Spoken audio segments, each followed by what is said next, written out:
Hello everyone, welcome back to my channel increase your mind. मैं आज आप लोगों के लिए एक बहुत ही इंपॉर्टेंट वीडियो लेके आई हूँ। इंपॉर्टेंट कैसे? इस वीडियो में मैं आप लोगों के साथ डिस्कस करने आई हूँ वाटर रिसोर्सेज के इंपॉर्टेंट क्वेश्चंस प्लस पीवाईक्यूज, वो भी लास्ट 10 ईयर्स के पीवाईक्यूज और उनमें से भी सिलेक्टेड पीवाईक्यूज। ऑलराइट, जो आपको बोर्ड एग्जाम्स में डेफिनेटली देखने को मिलेंगे, डेफिनेटली। और मैं वीडियो के एंड में आप लोगों के साथ शेयर करूंगी ऐसे वो कौन से 2 और 3 क्वेश्चंस हैं जो इस चैप्टर में से डेफिनेटली आएंगे और आपको देखने को मिलेंगे। तो इस वीडियो को पूरा एंड तक देखें ताकि आप कोई भी पॉइंट मिस ना करें। Alright, and one more thing, जो बच्चा मेरी शॉर्ट सीरीज नहीं चेकआउट कर रहा है वो भी आप बच्चा देखो। उसमें मैं आप लोगों के साथ शेयर कर रही हूँ 2 to 3 मार्क्स के क्वेश्चन, ठीक है, 1 और 2 मार्क के क्वेश्चन, बेसिकली 1 और 2 मार्क के क्वेश्चन में मैं उसमें आप लोगों के साथ शेयर कर रही हूँ, तो वो आप जरूर देखें। वो भी चैप्टर वाइज मैं आप लोगों के साथ शेयर कर रही हूँ, तो उसको आप जरूर एक बार चेकआउट करें। Alright, so without any further delay let's get start the video. So first question है कि वाटर जो है कैसे रिन्यूएबल रिसोर्स कहलाता है। हम कैसे कहते हैं कि हम क्यों कहें कि ये जो वाटर है ये रिन्यूएबल रिसोर्स है, ये अपने आप को खुद से रिप्लेनिश कर लेता है वाटर। ओके, नेक्स्ट करता कैसे अपने आप को रिप्लेनिश? हाइड्रोलॉजिकल साइकिल के थ्रू वाटर जो है अपने आप को रिप्लेनिश कर लेता है। कैसे? जैसे आप जानते हैं कि जितने भी ओशंस हैं, रिवर्स हैं बड़ी बड़ी, ठीक है, उसमें से क्या होता है, जब वाटर क्या होता है, इवेपोरेट होता है। ठीक है, इवेपोरेशन हुई, इवेपोरेशन होने के बाद यहाँ पे क्या हुआ, क्लाउड्स फॉर्म हुए। ठीक है, क्लाउड्स फॉर्म हो गए मीन्स की कंडेंसेशन हो गई, और उसके बाद क्लाउड से कैसे रेन के थ्रू पानी वापस आया। ठीक है, तो ये इस प्रोसेस के थ्रू जो है पानी दोबारा अपने आप को क्या कर लेता है, रिप्लेनिश कर लेता है। दैट्स वाई हम वाटर को क्या कहते हैं कि ये एक रिन्यूएबल रिसोर्स है जो कभी खत्म नहीं हो सकता। ऑलराइट, जो अपने आप को खुद से रिप्लेनिश कर लेता है। बट ऐसा नहीं है कि खत्म नहीं हो सकता तो हम इसका ओवर यूज करेंगे, खत्म हो सकता है। जब हम इसका ओवर यूज करेंगे, ज्यादा से ज्यादा इसका ओवर यूजेज करेंगे, तो हमें ही प्रॉब्लम होगी। ऑलराइट, नेक्स्ट है कि हमें मेंशन करने हैं ऐसे 4 objectives multipurpose river valley projects के, और हमें उन्हें बताने भी है कि वो कौन से ऐसे मल्टीपर्पस प्रोजेक्ट्स हैं इंडिया के अंदर। ये क्वेश्चन आपका 2015 में भी पूछा गया। पहली बात कि जो रिवर प्रोजेक्ट्स हैं उन्हें हम वाटर रिसोर्सेज भी कहते हैं। वाटर रिसोर्स जैसे कि डैम्स, बेस्ट एग्जांपल इसका क्या है, डैम्स। इनको बहुत ही सिस्टमैटिक मैनर में, बहुत ही प्लान्ड मैनर में बनाया जाता है।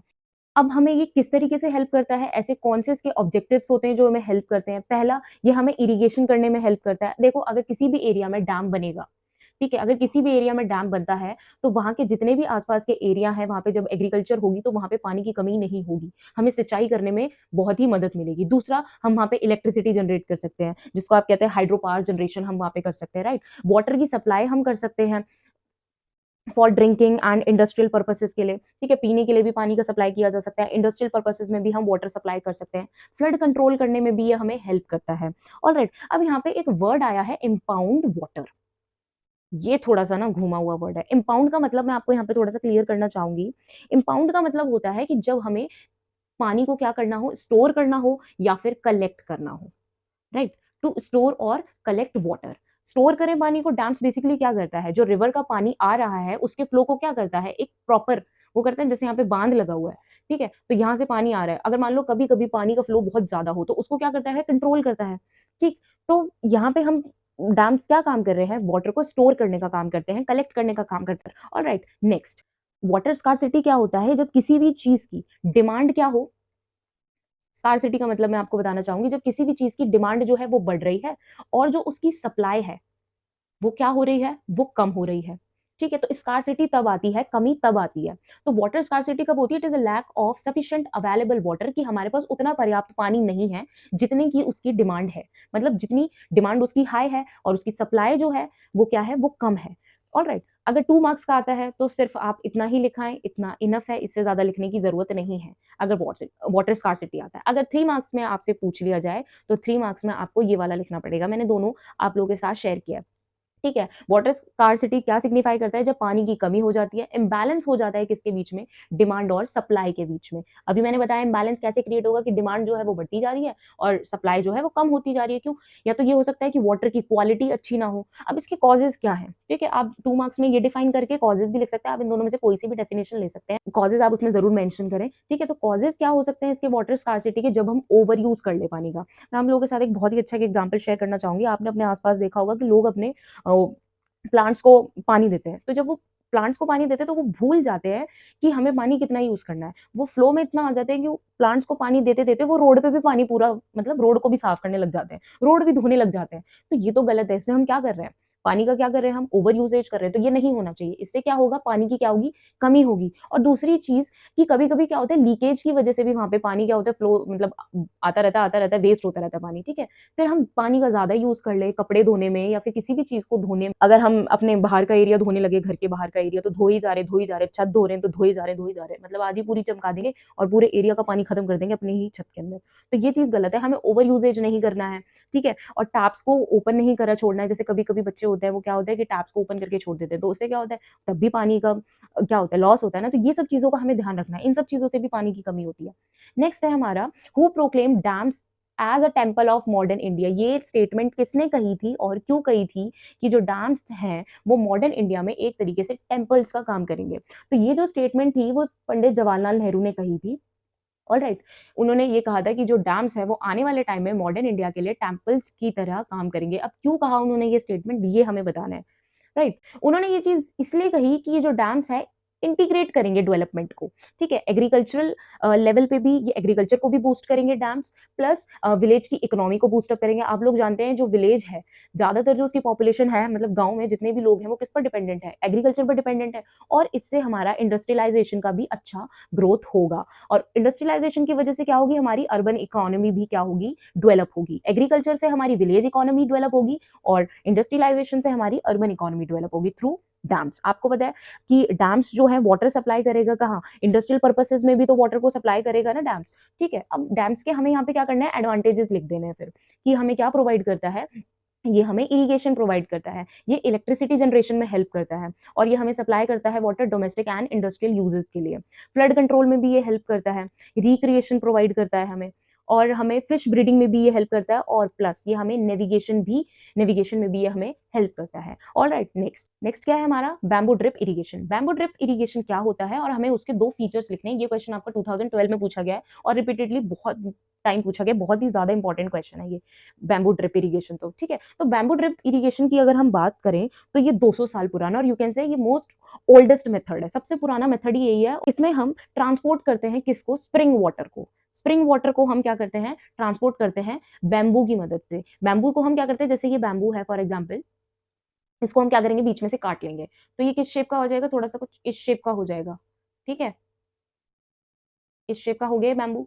तो इसका हम क्या करते हैं, एक चैनल टाइप बना देते हैं, और इससे हम क्या करते हैं, वाटर को ट्रांसपोर्ट करते हैं हायर टू लोअर रीजन में थ्रू ग्रेविटी। इट मीन जैसे कि स्ट्रक्चर आप देख पा रहे होंगे, ऐसे कर दिया, फिर ऐसे कर दिया, तो पानी क्या है, इनमें से आ जा रहा है, फिर बह बह के क्या होगा, ऐसे आगे जाएगा, इस तरीके से ऐसे जाएगा। तो इस तरीके से हम कुछ चैनल्स बना देते हैं। इसमें क्या है, 18 से 20 मतलब 18 टू 20 लीटर वाटर क्या है इसके अंदर एंटर करता है, और इस बैम्बू पाइप सिस्टम के थ्रू क्या होता है, वो ट्रांसपोर्ट होता है, ठीक है।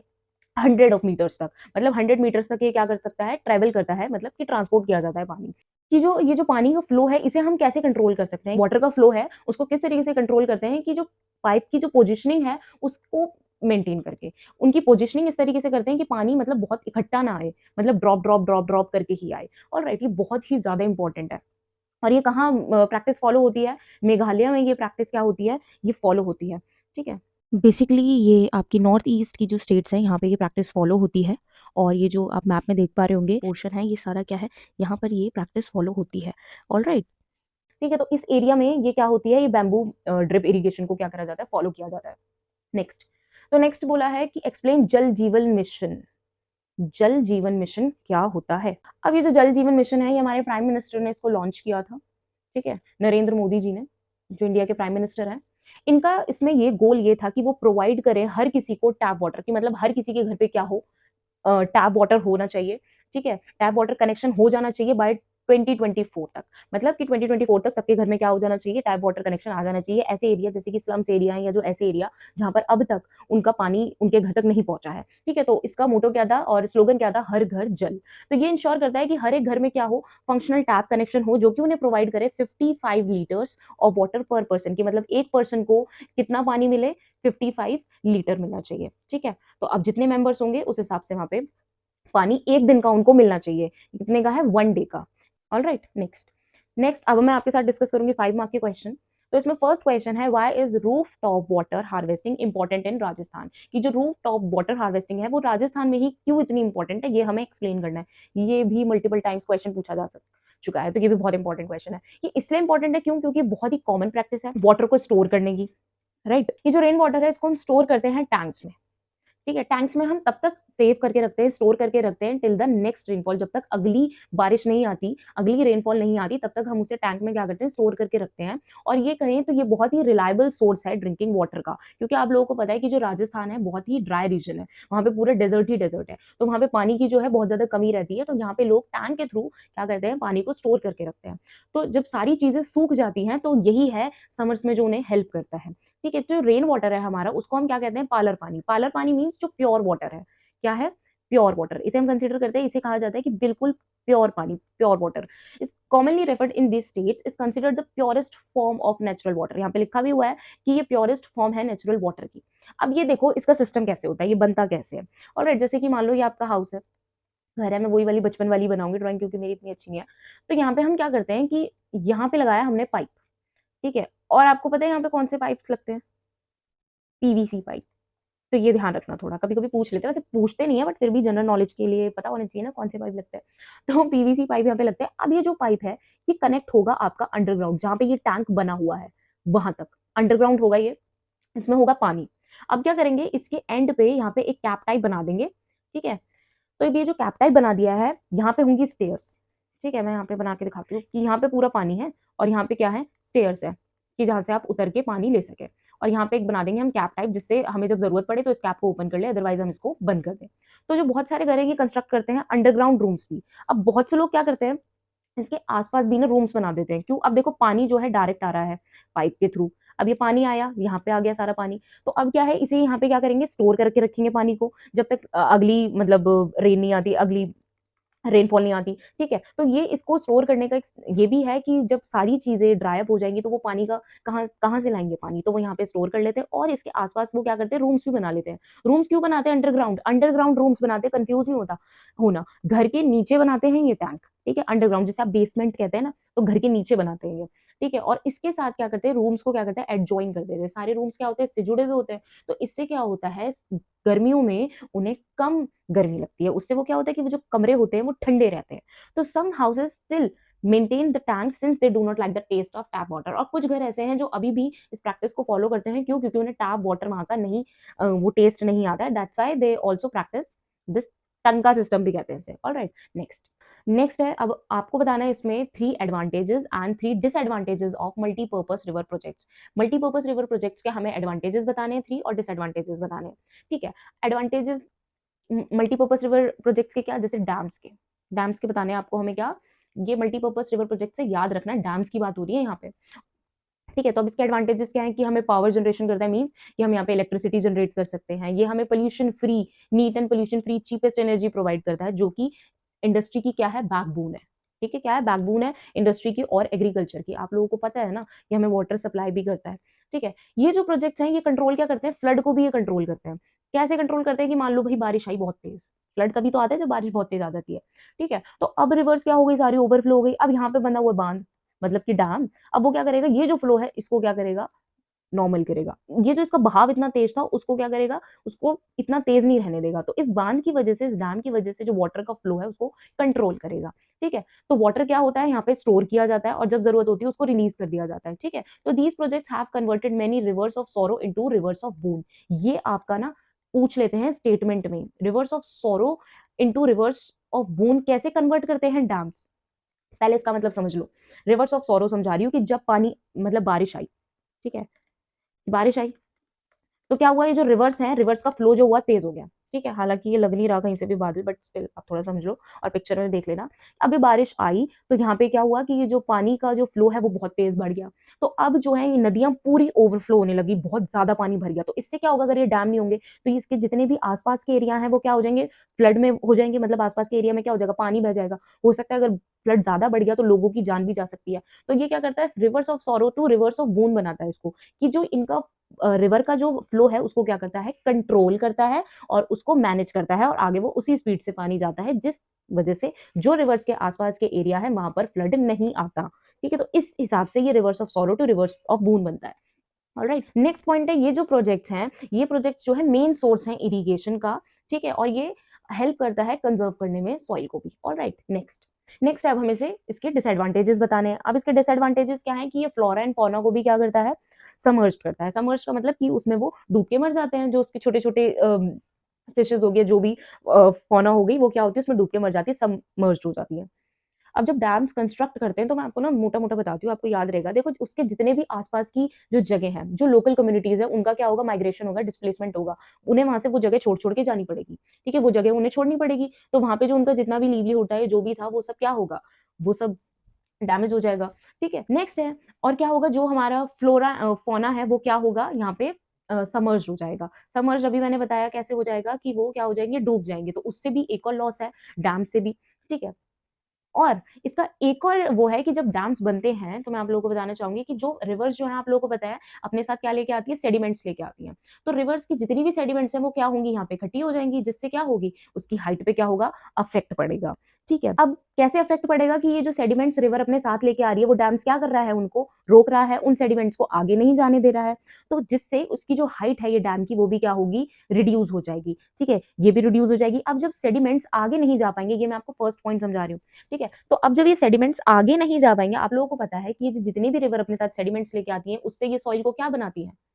ज़्यादा न्यूट्रिटिव बनाती है ना, तो ये सेडिमेंट्स ही तो हेल्प करती हैं, क्योंकि सॉइल को क्या प्रोवाइड करती है, ये न्यूट्रिएंट्स प्रोवाइड करती हैं। तो अब वो सेडिमेंट्स वहाँ तक जा नहीं पाएगी, तो उससे क्या होगा कि जो सॉइल की फर्टिलिटी है, वो भी क्या हो जाएगी, कम हो जाएगी। वो ज़्यादा फर्टाइल नहीं रहेगी ड्यू टू डैम्स, डैम्स की वजह से। ऑलराइट, नेक्स्ट क्वेश्चन है, हमें इसमें एक्सप्लेन करने हैं ऐसे 3 रीजंस जो कि रिस्पॉन्सिबल हैं वाटर स्कार्सिटी के लिए इंडिया में। ऐसे वो कौन से 3 रीजन हैं जिसकी वजह से इंडिया के अंदर वाटर स्कार्सिटी हो रही है।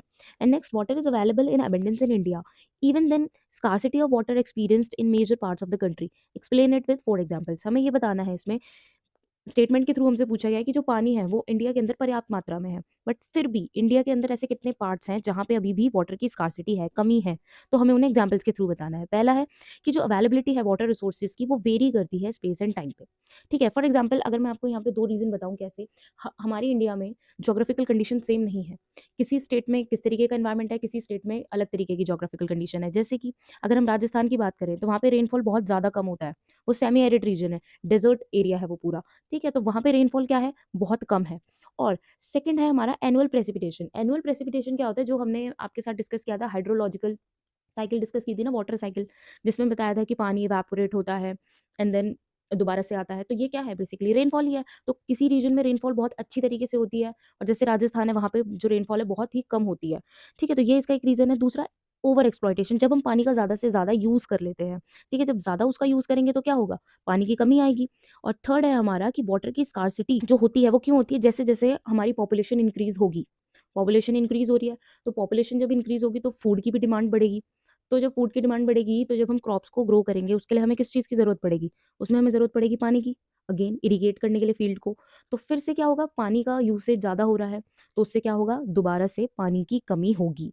ठीक है, तो पॉपुलेशन भी क्या है, इसका एक फैक्टर है। और अगर मैं बात करूँ, ऐसी बहुत सी क्रॉप है जो बहुत ज़्यादा पानी लेती है। फॉर एग्जाम्पल, जब हम राइस की कल्टीवेशन करते हैं, जिसको धान भी कहते हैं, तो जब ये बिहार साइड में और ये साइड में ग्रो की जाती है, क्यों, क्योंकि वहाँ पे वाटर की अवेलेबिलिटी बहुत है। बट अब जो है हर स्टेट में राइस की कल्टीवेशन होने लगी है, तो जिस वजह से राइस जो है ज़्यादा पानी मांगता है, उसमें इरिगेट करने के लिए ज़्यादा पानी लगता है, तो उससे भी क्या हो रहा है, पानी की कमी हो रही है। और नेक्स्ट है, अब जो कुछ फार्मर्स हैं यहाँ पे अपने वेल्स का यूज़ करते हैं, उनके पास अपने खुद के वेल्स हैं, ट्यूबवेल्स हैं, अपने लैंड को, अपनी फील्ड को इरिगेट करने के लिए वो अपने वेल्स का यूज़ करते हैं, वहाँ से वो पानी लेते हैं। तो अब क्यों लेते हैं वो, क्यों, मतलब इतने अच्छे तरीके से क्यों इरिगेट करते हैं, ताकि उनकी प्रोडक्शन क्या हो, इंक्रीज हो, बढ़े। बट वो ये भूल जाते हैं कि इसकी वजह से क्या हो रहा है कि जो वो ग्राउंड वाटर का जो लेवल है, वो डे बाय डे कम हो रहा है, जिससे कि जो वाटर की अवेलेबिलिटी है, उस पर अफेक्ट आ रहा है। ठीक है, तो हमें इन सब चीज़ों का ध्यान रखना है कि हम किसी भी चीज़ का ओवर यूसेज ना करें, ताकि वो वाटर स्कार्सिटी हो। अगेन मैं एक बार आपको ये रिवाइज करा देती हूँ चारों पॉइंट। फर्स्ट पॉइंट क्या है कि फर्स्ट फैक्टर किस पे डिपेंड करता है, हमारे सीजनल एंड एनुअल प्रेसिपिटेशन पे, कि किसी स्टेट में रेनफॉल किस रेशियो में हो रहा है, तो रेनफॉल पर डिपेंड करता है। अगर किसी स्टेट में रेनफॉल अच्छी हो रही है, तो वहाँ पे तो वाटर की स्कार्सिटी कभी हो ही नहीं सकती। ठीक है, बट अगर जैसे वाटर स्कार्सिटी होगी तो कब होगी, जब रेनफॉल प्रॉपर्ली नहीं हो रही है। दूसरा, जब हम उसका ओवर एक्सप्लॉइटेशन करें, ज़्यादा यूज़ करें। तीसरा, जो हमारी ग्रोइंग पॉपुलेशन है जिसकी वजह से हमें फूड ज़्यादा चाहिए, क्रॉप ज़्यादा ग्रो होंगी तो अगेन वाटर ज़्यादा लगेगा। और फोर्थ है, जिन फार्मर्स के पास अपने वेल्स हैं, ट्यूबवेल्स हैं, तो वो उनका ज़्यादा यूज़ करते हैं वाटर का अपनी फील्ड्स को इरिगेट करने के लिए, जिससे क्या हो रहा है कि जो ग्राउंड वाटर लेवल है वो डे बाय डे कम होता जा रहा है, जिसपे वाटर का जो है हमें अवेलेबिलिटी पे इफेक्ट दिख रहा है। ऑलराइट, नेक्स्ट है, हमें यहाँ पे डिस्क्राइब करने हैं ऐसे 4 traditional methods of rain water harvesting जो कि अडॉप्टेड है हमारी इंडिया के डिफरेंट डिफरेंट पार्ट्स में। तो ऐसे वो कौन से 4 ट्रेडिशनल मेथड है रेन वाटर हार्वेस्टिंग के जो अभी भी इंडिया में फॉलो अप होती हैं। तो फर्स्ट है इसका गुल्स एंड कुल्स। गुल्स एंड कुल्स जो है वहाँ के जो लोकल पीपल हैं वो ही इसको बिल्ड करते हैं, और ये जो प्रैक्टिस है बेसिकली हिली एंड माउंटेनियस रीजन में फॉलो अप होती है। और इसको हम बेसिकली क्यों यूज़ करते हैं, वाटर को डाइवर्ट करने के लिए। कैसे डाइवर्ट करेंगे हम, सिंपल सिंपल चैनल्स बना के। और ये जो प्रैक्टिस है ये वेस्टर्न हिमालयाज़ में फॉलो होती है। कैसे कि ये जैसे आप माउंटेन देख रहे होंगे, इसको हम ऊपर से क्या करते हैं, डिग कर लेते हैं। तो अब ऐसा तो है नहीं कि माउंटेन हॉलो शेप में है तो सारा पानी नीचे चला जाएगा। तो उसमें बहुत बड़ा गड्ढा जब हम कर लेते हैं तो पानी भर लेते हैं। तो वहाँ पे हम पानी को क्या कर लेते हैं, स्टोर कर लेते हैं। और जब ये पानी हम स्टोर करते हैं और जब हमें इसकी ज़रूरत लगती है इस पानी की, तो इसको हम सिंपल चैनल्स के थ्रू क्या करते हैं, डाइवर्ट कर देते हैं। और ये जो पानी है बेसिकली इरिगेशन के लिए काम आता है, जब हम अपनी फील्ड्स को क्या करें, इरिगेट करें। तो इरिगेशन के लिए हम इस पानी को क्या करते हैं, यूज़ करते हैं। ऑलराइट, नेक्स्ट है हमारा roof top rain water harvesting. Roof top rain water harvesting में क्या है, ये जो प्रैक्टिस है बेसिकली राजस्थान में फॉलो होती है, और स्टोर करने के लिए ड्रिंकिंग वाटर। तो इसमें क्या करते हैं कि जब बारिश आती है तो जो बारिश का पानी होता है उसको हम जो अपने घरों के वो छत पे क्या करते हैं, पीवीसी पाइप्स को फिट करते हैं जो कि वो अंदर टैंक्स तक पहुँचता है, और वो जो पानी होता है सीधा टैंक्स में जाता है। और वहाँ टैंक्स में क्या होता है, हम स्टेयर्स टाइप भी बना देते हैं, जब हमें जाना हो पानी वहाँ से ले लें। तो उससे क्या होता है कि हम वहाँ से पानी को स्टोर कर लेते हैं। ठीक है। थर्ड आ जाता है हमारा इनअंडेशन चैनल। इसमें क्या होता है कि ये जो प्रैक्टिस है बंगाल में प्रैक्टिस होती है। ठीक है, ये वाली जो प्रैक्टिस है बंगाल में होती है बेसिकली इरिगेट करने के लिए अपने फील्ड्स को। इसमें हम कहाँ से पानी लेते हैं, जो फ्लड प्लेन होता है, जब वो एरिया पूरा फ्लड का है, तो जब फ्लड आ जाता है, तो उसको उस फ्लड एरिया को, वो जो फ्लड वाटर है उसको हम क्या करते हैं, स्टोर कर लेते हैं। तो वो जो फ्लड वाटर है उसको स्टोर करते हैं, और जब चैनल्स के थ्रू हम उसे क्या करते हैं, उसको भी डाइवर्ट कर देते हैं अपनी फील्ड को इरिगेट करने के लिए। सिंपल सिंपल चैनल्स में हम उसको पहुँचा देते हैं फील्ड्स तक। ठीक है। नेक्स्ट है हमारा खादिन्स एंड जोहाट्स। खादिन्स एंड जोहाट्स जो है, ये जो प्रैक्टिस है एरिड और सेमी एरिड रीजन में फॉलो होती है। इसमें क्या करते हैं कि जब वो जो एग्रीकल्चरल लैंड है, जिस टाइम हम उस पे क्रॉप्स नहीं ग्रो करते हैं, ठीक है? हम फील्ड को कुछ टाइम के लिए छोड़ते हैं ना खाली, तो उस टाइम हम क्या करते हैं, तो जब रेनफॉल होती है, तो उस सारे पानी को उस फील्ड पे इकट्ठा कर लेते हैं, बाउंड्री बना देते हैं इसकी पूरी। उस बाउंड्री को काफ़ी ऊँचे तक कर देते हैं ताकि वो जो पानी है उस फील्ड का वो बाहर ना निकले। तो क्या होता है, जब सॉइल पे काफ़ी टाइम तक पानी रहता है, तो सॉइल जो है उस वाटर को एब्ज़ॉर्ब कर लेती है। तो जब वाटर को वो एब्ज़ॉर्ब कर लेगी, तो सॉइल क्या हो जाएगी, न्यूट्रिटिव हो जाएगी, मोर फर्टाइल हो जाएगी। तो जो इससे जो हम नेक्स्ट टाइम जो हम क्रॉप्स को ग्रो करेंगे, वो ज़्यादा हमारी क्या होगी, न्यूट्रिटिव होगी और ज़्यादा अच्छी होगी। क्यों? क्योंकि अब सॉइल के अंदर क्या आ गया है, मॉइस्चर आ गया है।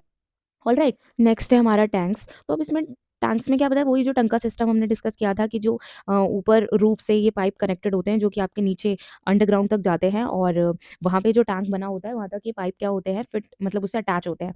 तो जो रेन का जितना भी वाटर आएगा वो सारा उस टैंक में जाएगा और कलेक्ट होता रहेगा टिल द नेक्स्ट रेनफॉल। अगली रेनफॉल तक वो पानी वहाँ पे कलेक्ट रहेगा और उस पानी को हम यूज़ कर सकते हैं। ऑलराइट, नेक्स्ट हमें इस क्वेश्चन के अंदर बताना है कि आज भी रेन वाटर हार्वेस्टिंग जो है सेमी एरिड रीजन में फॉलो होती है। ठीक है, कैसे ये लोग जो rooftop rain water harvesting system को कैसे प्रैक्टिस करते हैं आज भी राजस्थान में। ये मोस्ट इंपॉर्टेंट क्वेश्चन है, और ये मोस्ट ऑफ द टाइम पूछा जा चुका है, और चांसेस है कि इस बार भी पूछा जाए। ठीक है, तो इसमें बोला गया है कि ये जो प्रैक्टिस है रेन वाटर हार्वेस्टिंग की, ये सेमी एरिड रीजन में फॉलो करी जाती है, जैसे कि राजस्थान में फॉलो की जाती है। यहाँ पे क्या होता है, ये जो हाउसेज हैं ये अंडरग्राउंड टैंक को बिल्ड करते हैं अपने जो वाटर है उसको स्टोर करने के लिए।